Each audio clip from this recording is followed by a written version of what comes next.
Sure, the parties need to stop at CU, but is the university doing enough to make sure students get tested? I think it should be easier, and because it's not, students are not going to get tested.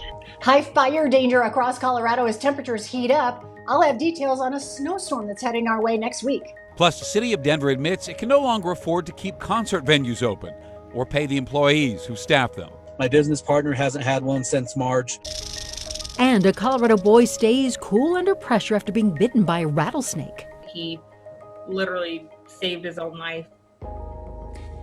In less than 2 weeks, 54 students at the University of Colorado Boulder have tested positive for coronavirus. Unfortunately, all signs point to that number rising exponentially after this weekend. And some of that's on the students who refuse to stop partying. But according to a sophomore we spoke with today, the university also deserves some blame for making it so difficult to get a test.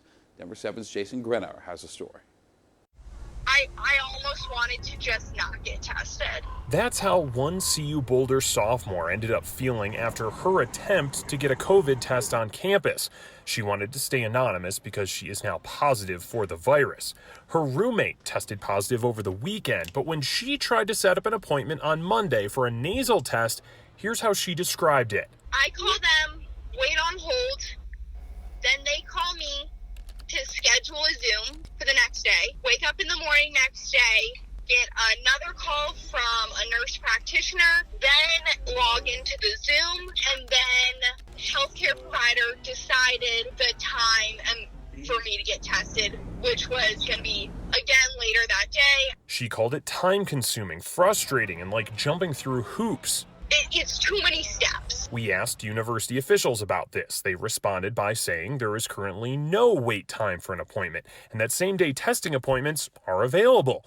They made the process sound quick and easy. It's not what I experienced, and it's not what a lot of my peers have experienced. Students living on campus that we spoke to called mandatory saliva testing relatively stress-free. But for an off-campus student, getting a full nasal test was allegedly the opposite, and she fears the consequences. I think it should be easier, and because it's not, students are not going to get tested. They're going to choose not to. Reporting at CU Boulder, I'm Jason Grenauer, Denver7. And not helping matters on the COVID front. This weather is so good, it's almost dangerous. Meteorologist Stacey Donaldson joins us from her home studio tonight. Stacey, any other time, this is ideal Labor Day forecast. Absolutely. It'll be nice and warm all weekend long and dry for that matter. Perfect holiday weather. Today we got up to 91 degrees for our afternoon high, mostly 80s and 90s across eastern Colorado and 70s and 80s for the higher elevations. Now as we head into tonight, it'll be a nice mild evening with mostly clear skies. Great to get out and about, just get some fresh air. Now we do have a fire weather watch across most of eastern Colorado. That precedes a fire weather warning as we head into Sunday and Monday. But for western Colorado, a fire weather warning through Monday at 9 p.m. Here in Denver, we are under an air quality warning through 4 o'clock tomorrow afternoon. As you noticed, that smoke returned to the area for the last couple of days. So we do have poor air quality. Now, over the next few afternoons, we'll be really warm, upper 90s through Sunday, 90 on Monday. And then a powerful storm comes our way, and we're talking snow. I'll have more details on that and what you can do for your sprinklers and your swamp coolers coming up. Thank you. If it feels like you've heard everything we're saying about the weather and coronavirus before, you have. Cases started to rise before and after the 4th of July. It took the entire month of August to bring them back down again. And during that time, Governor Polis capped alcohol sales at 10 o'clock at night. Denver stopped hearing requests from businesses that wanted to open up ahead of the state. Doctors warn our behavior this weekend could prove just as consequential to our lives and livelihoods. COVID is not taking Labor Day off. So Colorado has done all this, and Coloradans have done all this really hard work to try to control the virus, and they've done really great work, and we're in a pretty good place. Let's not blow it over Labor Day weekend. And judging by how the 4th of July went, we should know how well we handled this holiday based on how many cases we're seeing around 2 weeks from now. 4 Adams County deputies are on leave tonight over a use of force involving an inmate.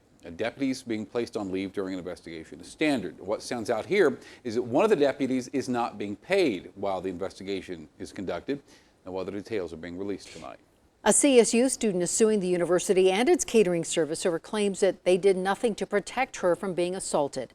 According to the lawsuit, the student was grabbed inappropriately several times by a prominent CSU grad while she was trying to serve him food and drinks during football games.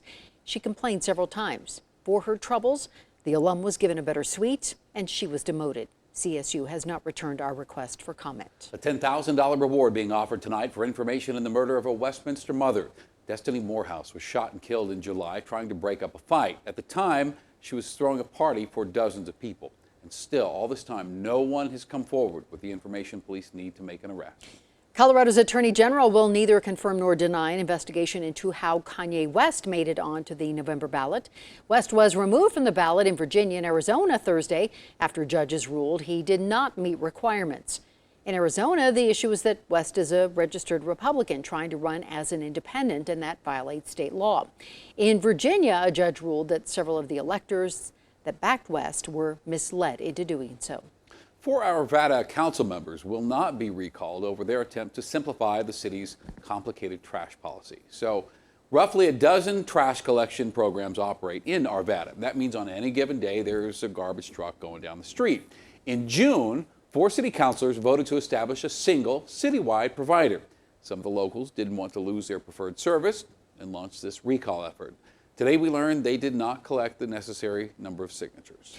The Colorado Ballet will furlough dancers until January and cut salaries in an attempt to survive the pandemic. Unfortunately, this isn't much of a surprise. The ballet was already on a shoestring budget before the season was canceled.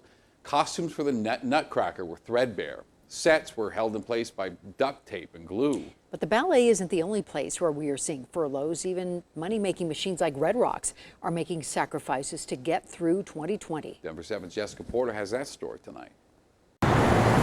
There will be no Nutcracker this season. The Colorado Ballet canceled shows for the rest of the year to survive. What was, a nice light for us was the PPP loan, which we received back in April, and that kept us current with salaries and allowed us to bring the dancers back on schedule in July. But that expired, we ran out of that loan or money August 31st. After a sold-out series at Red Rocks, the Colorado Symphony announced it's canceling November and December concerts. Red Rocks and Denver Performing Arts Complex are closing in October, furloughing 70 employees until January.